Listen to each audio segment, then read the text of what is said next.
মনটা এত খারাপ হয়ে গেছে, তাই জন্য প্রপার সেট আপে বসে ভিডিও বানাচ্ছি। মানে ওই সেট আপেই বসে আছি, বাট প্রপারলি ভিডিওটা বানাতে অব্দি ইচ্ছা করছে না। সেটা হচ্ছে সুরিয়ার কারুপ্পু বলে ছবিটা আজকে রিলিজ করছে। তো সন্ধ্যে 6টার একটা শো ছিল আর কি, মিরাজ সিনেমাসে।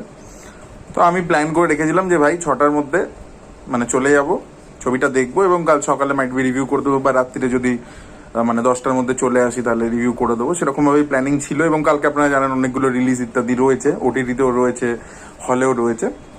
হঠাৎ করে এবং তামিলনাড়ুতে সকাল 9টা থেকেই আর কি শো চলবে, এবং থালাপতি বিজয় সিএম হওয়ার পরবর্তীতে সূর্যাকে স্পেশাল পারমিশন দিয়েছে 9 AM শোজের জন্য। সেটা নিয়ে আর কি সূর্য একটা টুইটও করেছিল থ্যাঙ্কস লিখে থালাপতি বিজয়কে। তো সব পারফেক্ট ছিল, অ্যাডভান্স বুকিং চালু হয়ে গেছিল, সূর্যার ফ্যান্সরা ওয়েট করছিল। এবং ট্রেলার লঞ্চ ইভেন্টে সূর্যা, কার্থি তারা সবাই ছবিটাকে নিয়ে ভালো ভালো বলেছে। এবং আনফর্চুনেটলি যেটা হলো যে লাস্ট মোমেন্টে সকাল 9টার যে শো সেটা ক্যান্সেল হয়ে গেল। তারপর যে দুপুরে নুন শো, ম্যাটনি শো, সেগুলো একের পর এক ক্যান্সেল হতে শুরু করলো।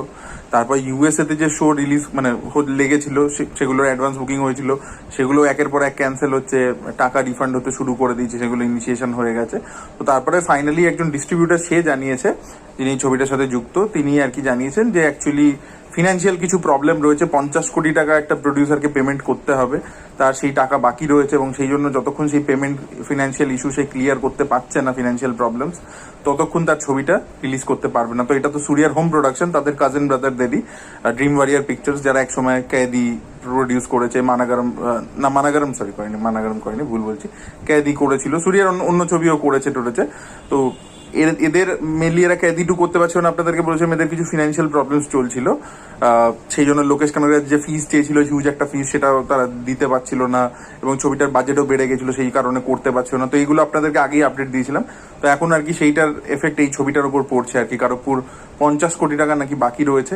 এবং ইউএসএতে যে শো ক্যান্সেল হয়েছে সেটা খালি শুক্রবারের মানে বৃহস্পতিবারের জন্য নয়, পুরো উইকেন্ডের যা যা শোজ ছিল আর কি, মানে ফ্রাইডে, স্যাটারডে, সানডে, পুরো উইকেন্ডেরই সব শোজ আর কি ক্যান্সেল হয়ে গেছে। তো কোনো শোজই নেই আর কি, এবং শোজ যদি এরপরে লাগেও সেটা খুবই অল্প সংখ্যায় লাগবে আর কি। তো ওভারসিজের আর কি কালেকশন খুব একটা ভালো হবে বলে মনে হচ্ছে না।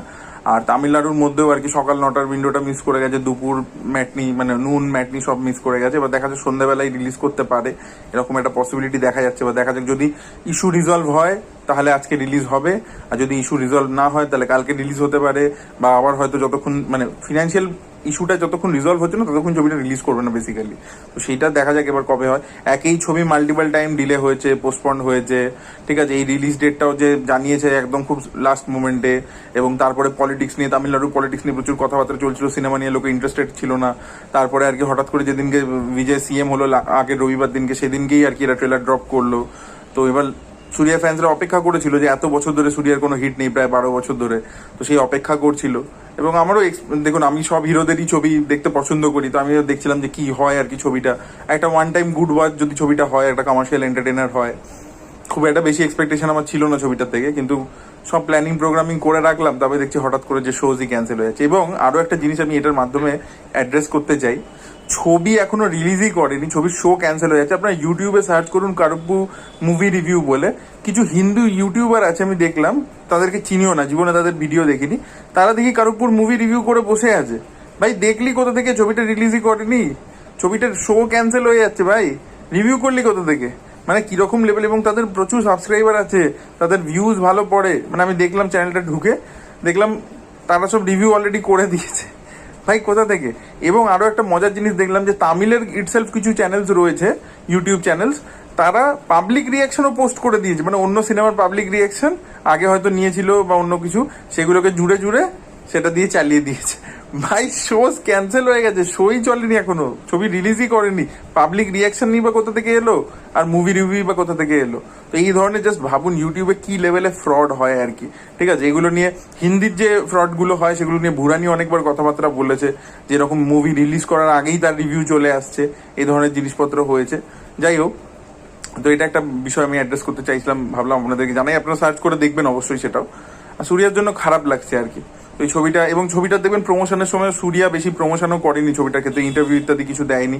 মোস্টলি যা প্রমোশন করেছে সাই অভ্যঙ্কর করেছে, এবং আর জে বালাজি নিজে ইন্টারভিউ ইত্যাদি দিয়েছে। তো দেখা যাক ছবিটা কি হয় আর কি। এবং ট্রেলারটাও যে খুব মারাত্মক দুর্দান্ত হয়েছে সেরকম নয়, ডিসেন্ট ছিল ট্রেলারটা। দেখা যাক কিরকম বেরিয়ে আসে ছবিটা। এবং আদৌ সূর্যার কামব্যাক হয় কিনা, নাকি এরপরে বিশ্বনাথন সান্সের জন্য আমাদের অপেক্ষা করতে হয়, নাকি জিতু মাধবনের সাথে যে ছবিটা সে করছে আবেশামের যে ডিরেক্টর, সেটা দেখা যাক। খুব খারাপ লাগছে। সূর্যা আমার খুব পছন্দের হিরো, তার অনেক ছবি আমার খুব ভালো লাগে, তো সেখানে সূর্যার এরকম ছবি লাস্ট মোমেন্টে আটকে যাচ্ছে ফিনান্সিয়াল প্রবলেমের জন্য, এটা শুনে খুব খারাপ লাগছে। আপনাদের কি ওপিনিয়ন অবশ্যই কমেন্টে লিখে জানাবেন। Thank you so much.